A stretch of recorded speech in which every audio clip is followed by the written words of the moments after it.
প্রিয় দেশবাসী, সবাইকে বাংলা নববর্ষ 1432-এর শুভেচ্ছা জানাচ্ছি। শুভ নববর্ষ। পহেলা বৈশাখ আমাদের প্রাণের উৎসব, বাঙালির সার্বজনীন উৎসব।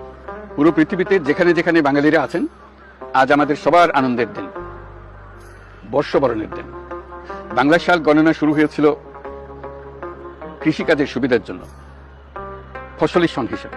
এখনো এদেশের কৃষকরা বাংলা তারিখের হিসেবেই বীজ বোনেন, ফসল তোলেন। বাংলা নববর্ষের এক অবিচ্ছেদ্য অংশ হালখাতা।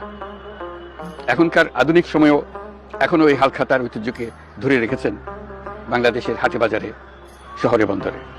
নববর্ষের বৈশাখী মেলায় বাংলাদেশের জেলায় জেলায় উদ্যোক্তারা সারা দেশে ঐতিহ্যবাহী শীতল পাটি, মাটির হাঁড়ি পাতিল, খেলনা, হাত পাখা ইত্যাদি তৈরি করে নিজেদের সৃজনশীলতাকে তুলে ধরেন এই দিনকে উপলক্ষ করে। বাংলাদেশের সংস্কৃতি ও ঐতিহ্য রক্ষায় এবং একে এগিয়ে নিয়ে যেতে আমাদের সবাইকে সক্রিয় ভূমিকা রাখার জন্য অনুরোধ জানাচ্ছি। আমাদের এইসব ঐতিহ্য যেন আমাদের নিজেদের মধ্যে সীমাবদ্ধ না থাকে, আমাদের সংস্কৃতি যেন আমরা ছড়িয়ে দিতে পারি বিশ্বের দরবারে।